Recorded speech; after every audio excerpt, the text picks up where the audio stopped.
Hello students, in this video we are going to continue the last chapter which we did was matter in our surroundings. So in the previous lecture we discussed about the three states of matter and what is matter. So when we talked about three states of matter, we did what is solid, liquid and gases. So now in this lecture we are going to study the interconversion of one state of matter into another. That is, we will study how solid can be converted to liquid and liquid से gas कैसे बनना है और इन सब के अंदर क्या conditions लगती हैं उनके बारे में we will discuss. So now let us talk about how we will convert a solid into liquid. So if we take solid ice, it is converted into liquid by the process of melting. So solid is converted into liquid by the process of melting. और अगर हमें इसका reverse करना है, liquid is converted into solid by freezing it. This process, the melting process, is also called as the fusion.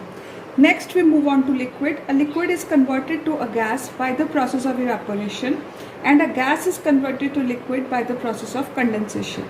This flow diagram will help you understand everything very clearly. Then solids are converted into gases by sublimation, and gases are converted to solids by the process of freezing, and this process is a little complex. Now besides the fact कि हमने conversion किया है, we have to study कि we can convert the every state of matter from its one state to another with the help of a change in two major important factors. अब किसी भी चीज़ को अब पहले हमने पढ़ा है कि एक सॉलिड के अंदर फोर्सेस ऑफ अट्रैक्शन बहुत स्ट्रांग है, सॉलिड्स की पोजीशंस जो है वो फिक्स्ड है, और फिर हमने ये पढ़ा लिक्विड्स की the particles are able to move from one place to another but still they are held by a little weak forces of attraction. And lastly, when we studied about gases, we studied that gases are they have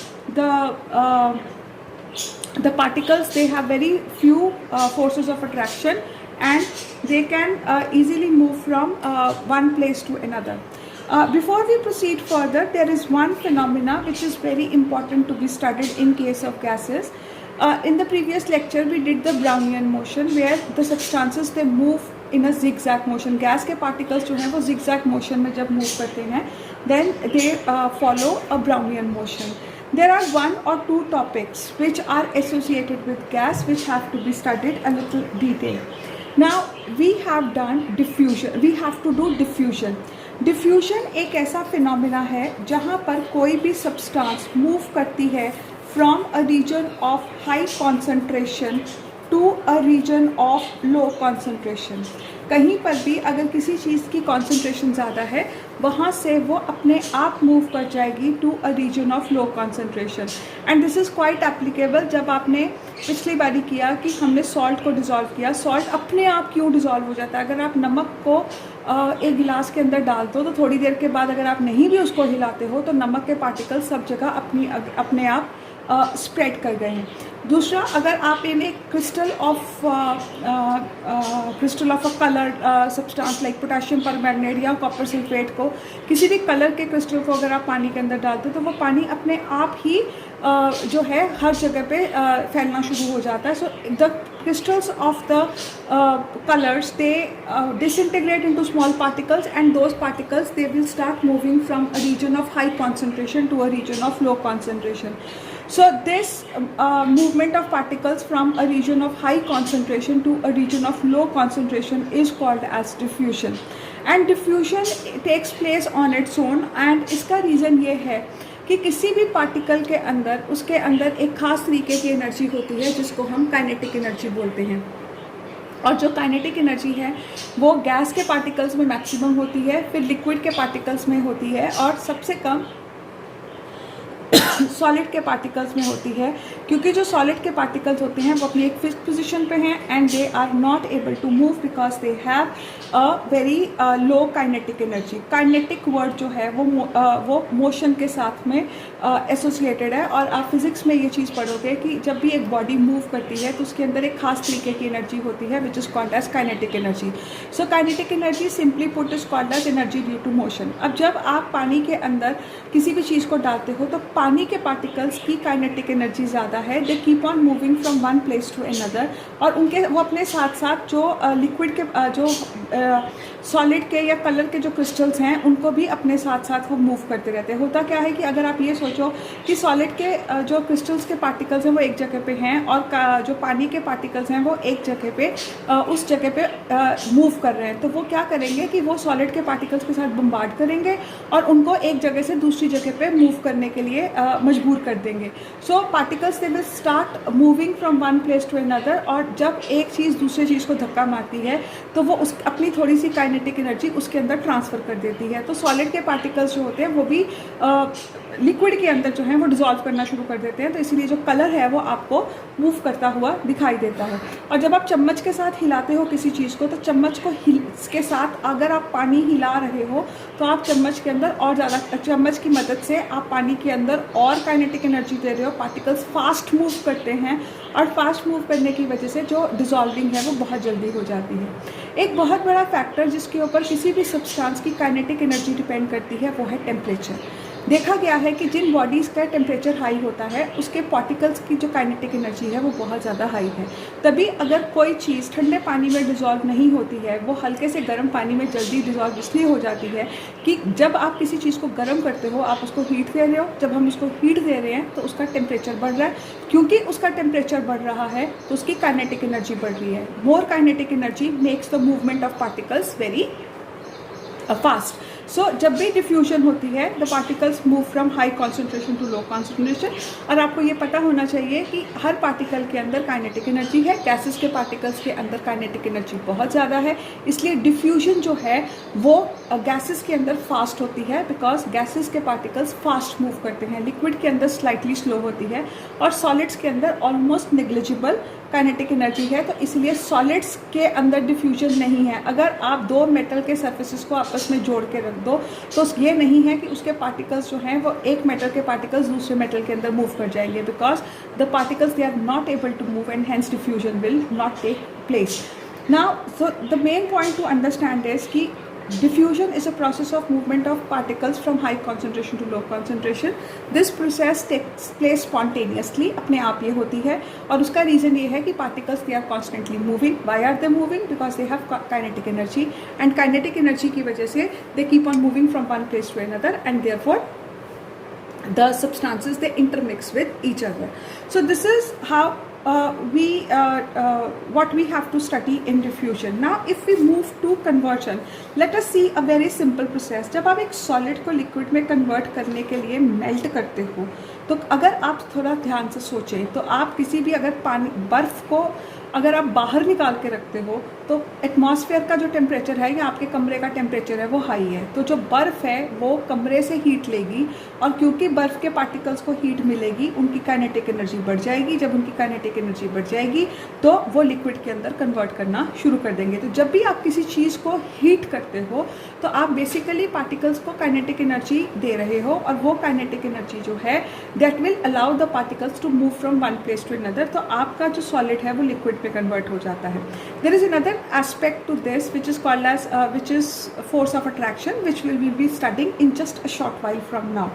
So when liquid को आप heat कर रहे हो, आप उसको kinetic energy देते हो, उसके पार्टिकल्स की काइनेटिक एनर्जी बढ़ती है हीट से और वो इवेपोरेट कर जाते हैं। लिक्विड के पार्टिकल्स लिक्विड के सरफेस पे बंधे हुए हैं, जब उनको हीट मिलती है उनकी काइनेटिक एनर्जी बढ़ेगी, काइनेटिक एनर्जी बढ़ने से वो लिक्विड का सरफेस छोड़कर हवा के अंदर आ जाएंगे, तो इससे हम क्या बोलते हैं, इवेपोरेशन।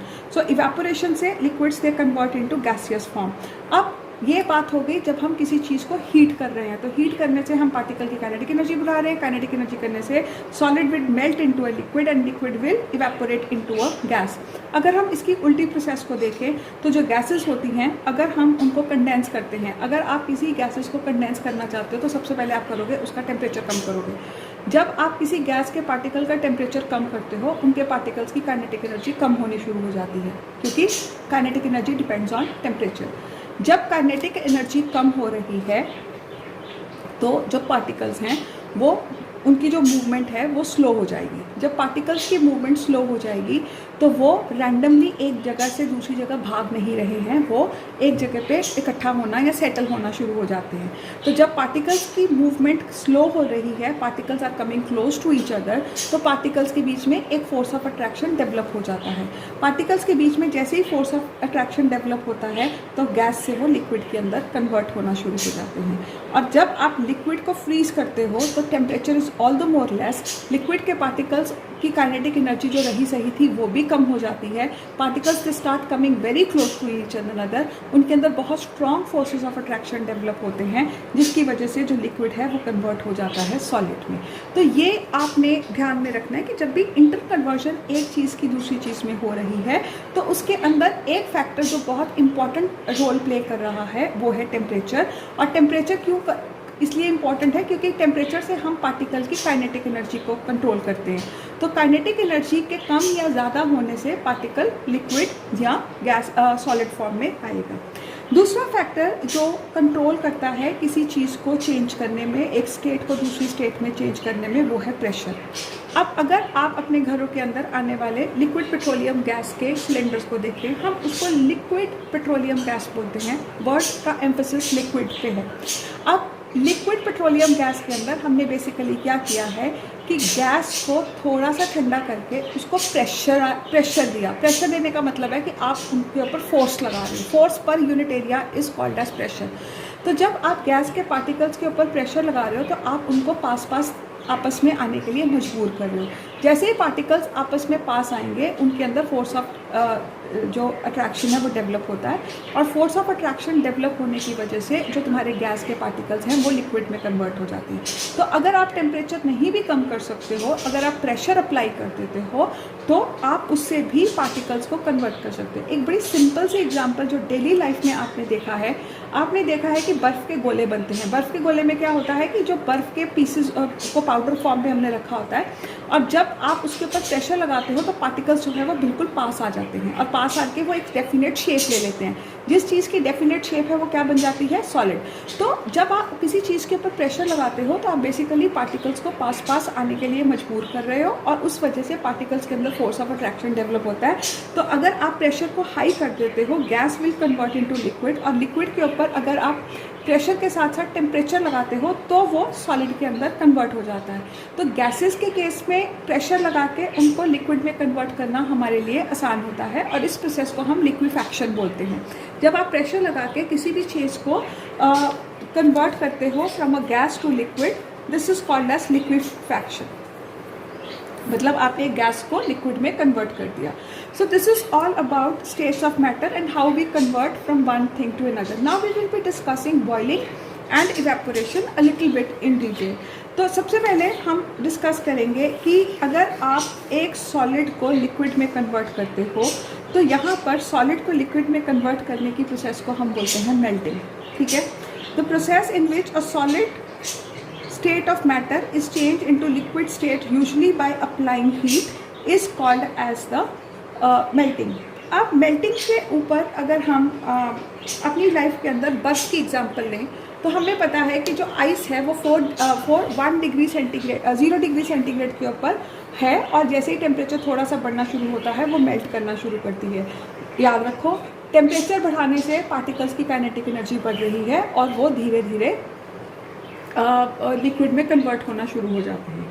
अब एक बड़ा ही इंटरेस्टिंग फिनोमेना हम लोग स्टडी करते हैं कि अगर हम एक बीकर के अंदर 1 किलो आइस ले लें और उस आइस को हम नीचे हीटर लगाकर अगर हम उसको हीट करना शुरू करते हैं तो हम ये ऑब्ज़र्व करते हैं कि अगर हमने उसके अंदर एक टेम्परेचर मेजर करने के लिए थर्मामीटर लगा दिया है तो जब तक पूरी की पूरी आइस लिक्विड के अंदर कन्वर्ट नहीं होती है टेम्परेचर 0 डिग्री सेंटीग्रेड से नहीं बढ़ेगा। अब आप ये सोच रहे हो कि अगर हम हीट लगा रहे हैं और वो मेल्ट कर रहा है तो टेम्परेचर क्यों नहीं बढ़ रहा? क्योंकि एक बड़ी सिंपल सी चीज़ है कि जब भी हम किसी चीज़ को हीट करते हैं तो आपने छोटी क्लासेस में पढ़ा है कि हमें पता लगता है कि कोई भी चीज़ अगर गर्म हो रही है तो उसका टेम्परेचर बढ़ना चाहिए। तो बर्फ़ के केस में ऐसा क्या हुआ कि बर्फ़ को हम हीट कर रहे हैं, बर्फ़ पानी में कन्वर्ट होना शुरू हो गई है, लेकिन टेम्परेचर क्यों नहीं बढ़ रहा? इस इंटरेस्टिंग फिनोमेना को स्टडी करने पर हमें ये पता लगता है कि जब हमने इसके बारे में जब हमने बहुत केयरफुली इसके बारे में जब हमने सोचा तो द साइंटिस्ट फाउंड आउट कि whatever heat was being supplied to ice did not go to increase the temperature, that heat went to convert a solid to liquid first. देखो हीट दो काम कर रही है। अभी तक अगर आपने सॉलिड को लिक्विड में कन्वर्ट करना है तो जो हम हीट दे रहे हैं उसका काम क्या है? सॉलिड को लिक्विड में कन्वर्ट करना। ये हमारा मेन एम था पहले। टेम्परेचर जो बढ़ना है वो बाद में होता है। तो अगर आपको एक सॉलिड को लिक्विड में कन्वर्ट करना है तो आपको सबसे पहले क्या करना है? उसके फोर्स ऑफ अट्रैक्शन को तोड़ना है। तो जो भी हम हीट उसको दे रहे हैं, एक सॉलिड के जो आपस के पार्टिकल्स के, बर्फ़ के जो पानी के पार्टिकल्स के बीच में जो फोर्स ऑफ अट्रैक्शन था, जिसने उसको बर्फ़ का रूप दिया हुआ है, जिसने उसको फिक्स पोजीशन के ऊपर रखा हुआ है, उस पानी के मॉलिक्यूल्स के बीच में उस फोर्स ऑफ अट्रैक्शन को तोड़ेंगे तो ही पार्टिकल्स फ्री होंगे। पार्टिकल्स फ्री होंगे तो उनकी काइनेटिक एनर्जी बढ़ेगी और फिर ही जो पार्टिकल्स हैं वो बर्फ़ बनेंगे। उसके बाद जब सारे के सारे बर्फ़ के पार्टिकल्स जो हैं, पानी के पार्टिकल्स जो हैं, जब वो सारे फ्री हो जाएंगे, फिर जो हीट होगी वो टेम्परेचर बढ़ाने का काम करेगी। So this heat which is used by the solid to convert itself into a liquid at its melting point is not visible to us। क्योंकि किसी भी चीज़ को हीट सप्लाई करके हमें सबसे पहले उसका विजिबल साइन क्या नज़र आता है कि उसका टेम्परेचर बढ़ रहा है। अगर आप किसी चीज़ को गर्म कर रहे हो तो आपको कैसे पता लग रहा है कि वो गर्म हो रही है? जब उसका टेम्परेचर बढ़ रहा है। आप हीट सप्लाई करते जा रहे हो, अगर चीज़ गर्म नहीं हो रही है तो आप सोचते हो ये क्या हो रहा है? तो वो हीट कहाँ गई? वो हीट कहीं छुप गई जाके, जो हमें दिखी नहीं टेम्परेचर को इंक्रीज करने के रूप में। So this increase of heat which is not visible. हम हीट जो है हम दे रहे हैं लेकिन वो हीट जो है वो हमें विजिबल नहीं हो रही है। That heat is called as latent heat. तो लेटेंट हीट ऑफ फ्यूजन आपकी बुक के अंदर एक टर्म है। It is the amount of heat which is supplied to 1 kilogram of ice to convert it into liquid at its melting point. Confuse होने की ज़रूरत नहीं है, थोड़ा ध्यान से सोचिए कि जब हमने 1 किलो आइस को हीट करना शुरू किया, the heat went to break the forces of attraction between the particles of the solid water in the form of ice. पहले हीट ने सारे फोर्सेस ऑफ अट्रैक्शन को तोड़ा।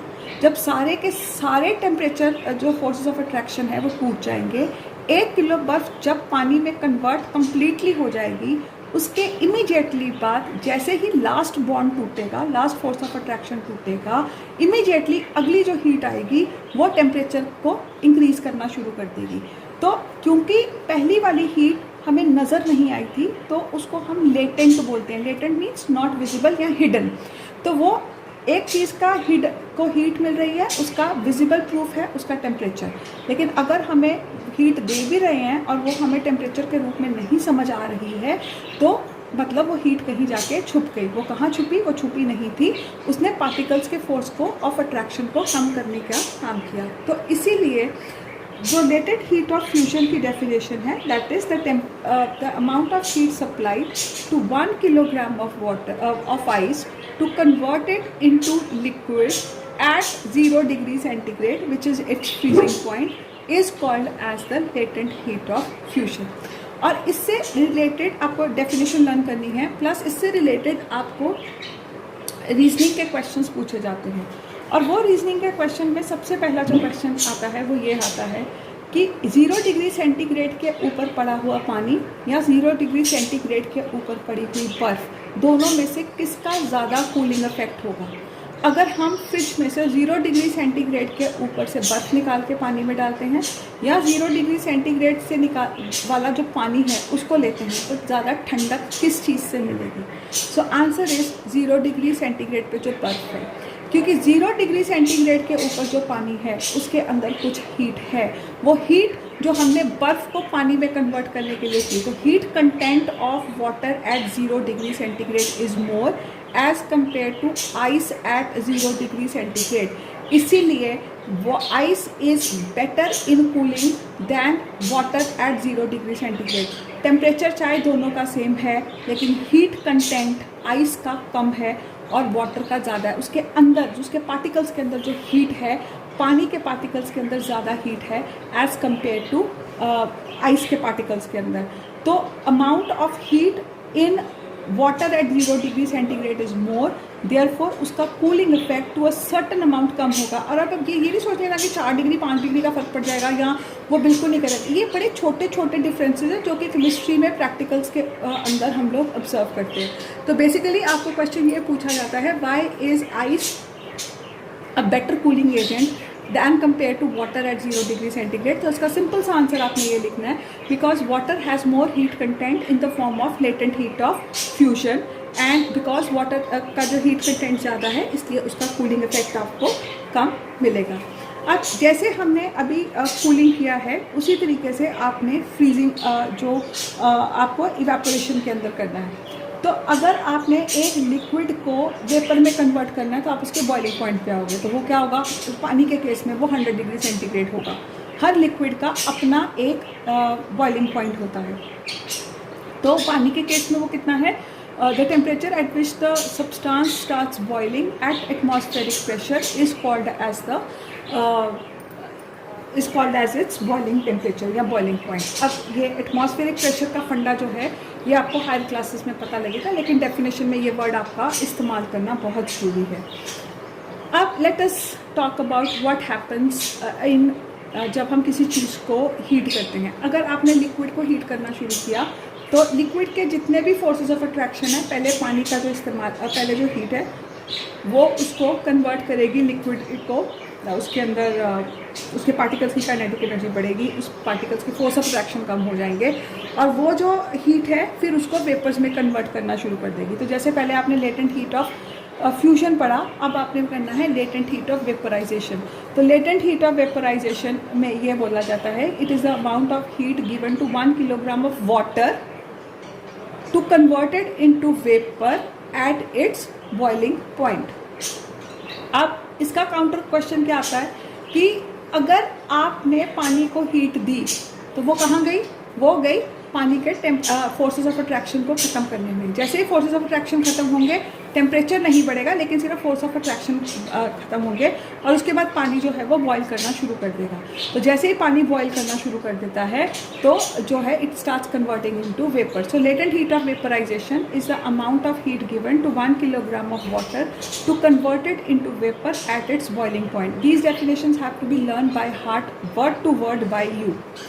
अब नेक्स्ट क्वेश्चन आता है कि स्टीम आपको ज़्यादा सीवियर बर्न्स क्यों देती है और पानी एट 100 डिग्री सेंटीग्रेड, देखो पानी भी 100 डिग्री सेंटीग्रेड पे है और स्टीम भी 100 डिग्री सेंटीग्रेड पे है, लेकिन स्टीम से जो बर्न्स होंगे वो ज़्यादा होंगे। कई बार आप अगर किसी स्टीम वाली जगह पे आपका हाथ लग जाता है तो आपको बहुत ज़्यादा दर्द होता है। फुलके में से जब कभी फुलका फटता है तो उसमें से हीट निकलती है, वो स्टीम जो निकलती है वो ज़्यादा सीवियर होती है एज़ कम्पेयर टू अगर आपके हाथ के ऊपर उबलता हुआ पानी गिर जाए।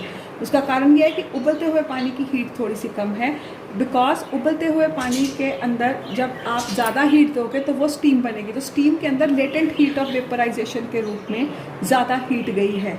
तो steam has more heat as compare to water at 100 degree centigrade because steam has latent heat of vaporisation as extra heat in it. And what is latent heat of vaporization?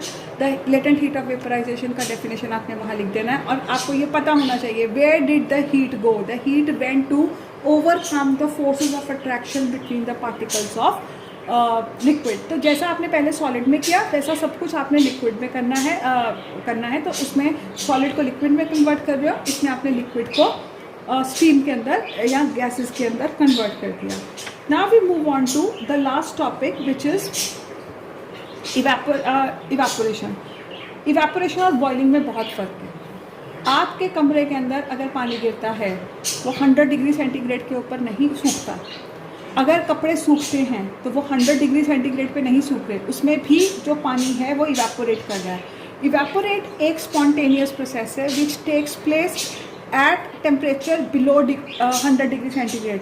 पानी कपड़ों को सुखाने के लिए आप 100 डिग्री सेंटीग्रेड पे नहीं सुखाते हो, वो सूरज के अंदर की धूप में या आपके कमरे के अंदर पड़े पड़े भी जो कपड़े हैं वो सूख रहे हैं, मतलब कपड़ों का जो पानी है वो इवेपोरेट कर रहा है। अब पानी इवेपोरेट कर रहा है तो वो तो 100 डिग्री सेंटीग्रेड पे करना चाहिए ना, नहीं।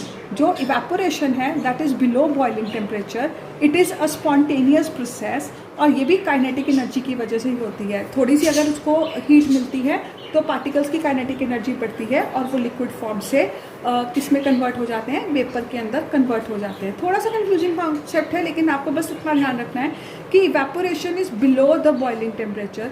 जो इवेपोरेशन होती है उसके अंदर जो पार्टिकल है वो अपनी काइनेटिक एनर्जी के बेसिस के ऊपर की वजह से कपड़े का जो सरफेस है उसको छोड़ के हवा में चला गया। बॉइलिंग के अंदर तो आप उसको हीट कर रहे हो ना, हीट करके पहले आप उसके फोर्सेस ऑफ अट्रैक्शन को ख़त्म करोगे और फिर वो चला जाएगा।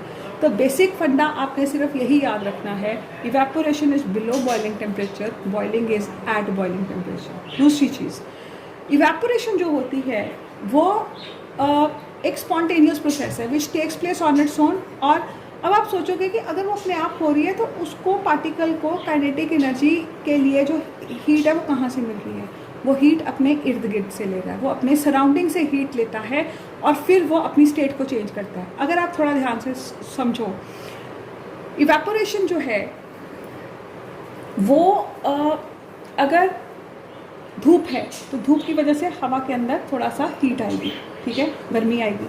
उस गर्मी का वो इस्तेमाल करेगा और जो तुम्हारा पार्टिकल है, कपड़े जो पानी के पार्टिकल्स कपड़े के अंदर हैं वो इवेपोरेट हो जाएंगे। आपकी बॉडी के ऊपर जो पसीना आता है वो पसीना जब आप पंखे के नीचे खड़े होते हो तो जब वो पसीना उड़ता है तो आपको ठंडक महसूस होती है। क्यों? क्योंकि आपकी बॉडी पे पड़े हुए पसीने के पानी के पार्टिकल्स जो हैं वो आपकी बॉडी में से हीट लेते हैं और इवेपोरेट कर जाते हैं। जब वो इवेपोरेट करते हैं और जो हीट है आपकी बॉडी से उसने ली है तो आपकी बॉडी का टेम्परेचर थोड़ा सा कम हो जाएगा, जिसकी वजह से आपको ठंडक महसूस होती है। अगर आप अपने हाथ के ऊपर अल्कोहल रखते हो या एसीटोन रखते हो तो हाथ के ऊपर रखी हुई अल्कोहल या एसीटोन जब इवेपोरेट करती है आपको हाथ ठंडे महसूस होते हैं। आपके हाथों से अगर पानी भी इवेपोरेट करता है तो भी आपको हाथों में ठंडक महसूस हो रही है। क्यों?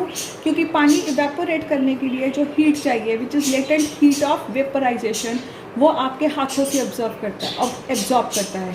जब वो आपके हाथ से हीट को एब्जॉर्ब करेगा तो आपके हाथों का टेम्परेचर फॉल करेगा and you will feel cool.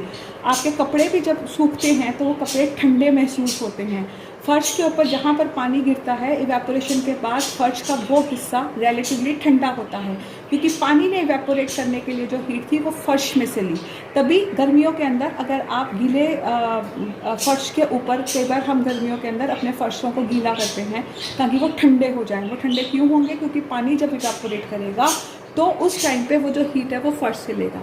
तो जो इवेपोरेशन है वो एक स्पॉन्टेनियस प्रोसेस है। इवेपोरेशन जो है वो एक सरफेस फिनोमेना है, ऊपर से होती है। जो सरफेस हीट गर्म चीज़ के कांटेक्ट में आएगा वही इवेपोरेट करेगा। अगर आप पूरा कपड़ा ले लेते हो, उस कपड़े के नीचे वाला हिस्सा नहीं इवेपोरेट शो करेगा, सिर्फ जो ऊपर की लेयर जो एटमॉस्फेयर के टच में है सिर्फ वही इवेपोरेट करती है।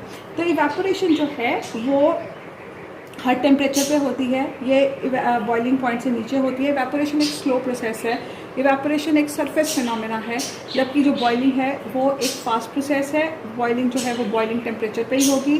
बॉइलिंग के लिए जो है वो पूरा के पूरी बॉडी के अंदर बबल्स बनना शुरू होते हैं, तो ये एक बल्क फिनोमेना है। बॉइलिंग एक फास्ट प्रोसेस है। तो जो बॉइलिंग है वो सरफेस एरिया या ह्यूमिडिटी या टेम्परेचर पर डिपेंड नहीं करती है। उसको जैसे ही 100 डिग्री सेंटीग्रेड मिलेगा बॉइलिंग शुरू हो जाएगी। लेकिन इवेपोरेशन जो है वो उसके 4 फैक्टर्स हैं जिनके ऊपर इवेपोरेशन डिपेंड करती है। तो वो 4 फैक्टर्स जिनके ऊपर इवेपोरेशन डिपेंड करती है, उन फैक्टर्स के अंदर सबसे पहले आता है सरफेस एरिया। अब जो हमारा सरफेस एरिया है वो इवेपोरेशन को कैसे डिटरमाइन करता है? अगर आप किसी चीज़ का सरफेस एरिया बढ़ा दोगे तो एरिया ज़्यादा होगा, जिससे इवेपोरेशन फास्ट होगी। तभी कपड़ों को हम फैलाकर सुखाते हैं। एक तय किया हुआ हैंकी जल्दी नहीं सूखेगा, लेकिन एक हैंकी जिसको आपने स्प्रेड कर दिया है वो जल्दी सूखेगा। दूसरा, इवेपोरेशन डिपेंड्स ऑन टेम्परेचर। अगर किसी चीज़ का टेम्परेचर हाई होगा तो वो उसमें से इवेपोरेशन फास्ट होगी। तभी गर्मियों के अंदर कपड़े जल्दी सूखते हैं बिकॉज टेम्परेचर इज़ हाई। सर्दियों के अंदर कपड़े स्लो सूखते हैं because temperature is slow. Then we come to humidity. अगर एटमॉस्फेयर के अंदर ऑलरेडी वाटर वेपर्स हैं यानी कि ह्यूमिडिटी हाई है तो इवेपोरेशन स्लो हो जाएगी बिकॉज जो पार्टिकल्स पानी के निकलेंगे कपड़े में से या किसी भी चीज़ में से उसके पास जगह नहीं होगी अपने आप को रखने की। कल हमने पढ़ा था कि एयर के अंदर जो स्पेसेस होंगी उनमें वाटर पार्टिकल्स जाएंगे, या हमने कल पढ़ा था वाटर के अंदर जो स्पेसेस होंगी उनके अंदर सॉल्ट पार्टिकल्स जाएंगे। तो हमेशा जब भी कोई चीज़ ने दूसरी चीज़ में मिलना होता है तो उसको स्पेस अवेलेबल होनी चाहिए। जब ह्यूमिडिटी है तो पानी हवा के अंदर ऑलरेडी बहुत ज़्यादा वाटर वेपर है, तो अब जो कपड़े में से वाटर वेपर निकलेंगे या फर्श में से जो वाटर वेपर निकलेंगे उनको स्पेस नहीं मिलेगी, तो वो स्लो प्रोसेस जो है वो स्लो हो जाएगी। अगर ड्राई डे होता है तो ड्राई डे के टाइम पे जो दिन अगर में ह्यूमिडिटी नहीं है तो वहाँ पे जो कपड़ों से पानी इवेपोरेट कर रहा है या फर्शों से जो पानी इवेपोरेट कर रहा है उसके पास बहुत सारी स्पेस है एयर में जाके मिलने के लिए, तो वो जो इवेपोरेशन है वो फास्ट हो जाती है। Then we come to wind speed. अगर हवा चलती है, अगर नॉर्मली आप देखते हो कई बार फर्श पे जब हम लोग सफाई करते हैं धोते हैं तो हम पंखा चला देते हैं ताकि वो जल्दी सूख जाए, क्योंकि जब पंखा चलता है तो विंड मूव करती है। जब विंड मूव करती है तो वो इवेपोरेशन से आने वाले जो पानी के पार्टिकल्स हैं उनको साथ के साथ मूव करती जाती है और नई स्पेस क्रिएट करती जाती है बाकी पार्टिकल्स के लिए। तो इससे क्या होता है, जब विंड स्पीड हाई होती है तो इवेपोरेशन भी फास्ट होती है। और फिर नेचर ऑफ लिक्विड, जो लिक्विड्स थिक होंगे उनके फोर्सेस ऑफ अट्रैक्शन स्ट्रॉन्ग है, उनको इवेपोरेशन में टाइम लगेगा। जो लिक्विड्स पतले हैं जैसे अल्कोहल है, केरोसिन है, पेट्रोल है, ये सारे पार्टिकल्स के फोर्सेस ऑफ अट्रैक्शन वीक होते हैं और इसकी वजह से इनके अंदर इवेपोरेशन भी बहुत फास्ट होती है। सो आप लोगों को बेसिकली इवेपोरेशन और उसके फैक्टर्स के बारे में पता होना चाहिए, और जब आप फैक्टर्स को पढ़ते हो तो आपको एग्जाम्पल्स भी पता होने चाहिए।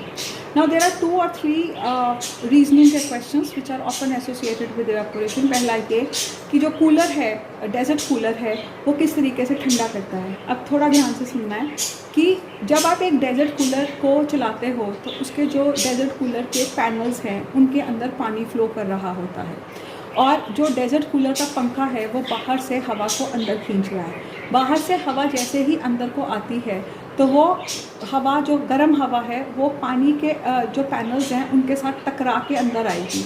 जैसे ही पानी के साथ वो हवा टकराएगी, पानी जो है वो उसमें से लेटेंट हीट ऑफ वेपराइजेशन के रूप में हीट लेगा और इवेपोरेट करने की कोशिश करेगा। हवा का टेम्परेचर कम हो जाएगा और ठंडी हवा कूलर के साथ अंदर को आती है। तो अब इसीलिए अगर आप थोड़ी देर बाद देखते हो तो आपके कूलर का पानी ख़त्म हो जाता है। तो ये पानी कहाँ गया? इस पानी ने अपने आप को इवेपोरेट किया in order to take the heat from the air. उसने जब हवा अंदर आई, हवा के अंदर की गर्मी को पानी ने अपने अंदर एब्जॉर्ब किया और हवा को ठंडा किया, और जब उसने गर्मी को एब्जॉर्ब किया तो पानी साथ के साथ इवेपोरेट भी हो गया। So desert coolers are effective in cooling because they make the air cool. एक लाइन याद रखनी है, इवेपोरेशन कॉजेज कूलिंग, और उसको आपने करना है। मटके के अंदर, सेकंड क्वेश्चन है, मटके के अंदर या सुराही के अंदर रखा हुआ पानी ठंडा क्यों होता है, और प्लास्टिक की बोतल के अंदर रखा हुआ पानी खुद ब खुद ठंडा क्यों नहीं होता। मटका जिस चीज़ से बना है वो मिट्टी है, और मिट्टी के अंदर बहुत सारे पोर्स होते हैं। मटके के अंदर जब पानी डाला जाता है तो मटके के सरफेस के साथ जो पानी है वो पानी इवेपोरेट होगा, और इवेपोरेट होने के लिए वो हीट कहाँ से ले रहा है? From the water. Latent heat of vaporisation पानी से लेकर मटके का, और इवेपोरेट करके वो पानी के जो मिट्टी के बर्तन के पोर्स हैं उनमें से वो बाहर आ रहा है। तो उससे क्या होता है कि पानी जैसे जैसे बाहर आता जाता है, अंदर का पानी वो ठंडा हो जाता है। प्लास्टिक की बोतल के अंदर कोई भी पोर नहीं है, पानी वहाँ से इवेपोरेट नहीं कर सकता है और इसीलिए इवेपोरेशन नहीं होती है, तो पानी प्लास्टिक की बोतल का ठंडा नहीं होता है।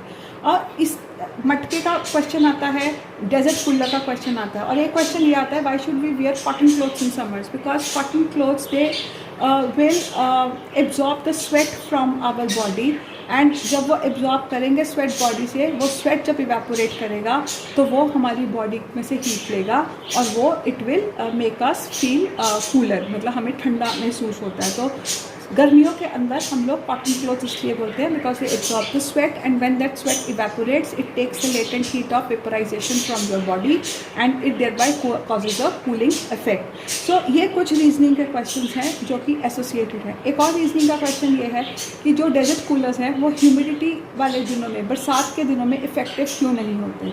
उसका रीज़न ये है कि जब ह्यूमिडिटी होती है तो उस टाइम पे हवा के अंदर ऑलरेडी बहुत ज़्यादा वाटर वेपर है। Effective vaporisation of water from the cooler does not take place and हवा जो है वो ठंडी नहीं हो पाती है क्योंकि ऑलरेडी जो मॉइस्चर कंटेंट है वो बहुत ज़्यादा है।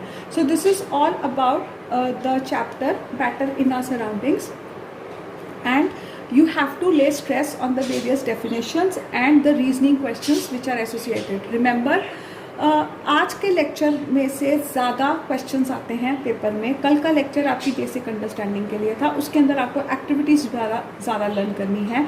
या आज के लेक्चर के अंदर आपको हर चीज़ की definition, evaporation, latent heat of vaporisation सब लर्न करना है। Difference between evaporation and boiling आपको पक्का याद होना चाहिए और जितने भी रीजनिंग क्वेश्चंस हैं वो होना चाहिए। पहला रीजनिंग का क्वेश्चन है why steam is has more heat content या why does it cause more burns, how does evaporation cause cooling, what are the factors on which the cooling depends, desert coolers वाला question। ये सब questions आपको बड़े ध्यान से करने हैं।